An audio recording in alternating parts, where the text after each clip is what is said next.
নমস্কার বন্ধুরা, আমি সাধনা আর সাধনা লাইফস্টাইল অ্যান্ড ব্লগিংয়ে আপনাদের সকলকে স্বাগত জানাই। আজকে বানাবো আমি কলাইয়ের বড়ি দিয়ে মিষ্টি কুমড়ো সবজি।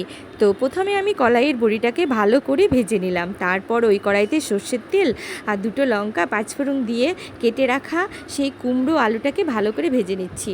তারপরে ভাজতে ভাজতে একটা পেস্ট তৈরি করে নেব জিরে, ধনে আর হলুদ দিয়ে। তো এখানে আমার পেস্ট তৈরি করা হয়ে গেল। তারপরে কড়াইতে আবারও আমি একটা কাঁচা পেঁয়াজ দিয়ে দিলাম। তারপর ওটাকে আস্তে আস্তে ভেজে নিচ্ছি। ভাজতে ভাজতে আমি আদা রসুন বাটাটা এক্ষুনি দিয়ে দেব, এবং দিয়ে দেওয়া হয়ে গেলে আমি সেটাকে আবারও ভালো করে আস্তে আস্তে করে আমি ভেজে নেব।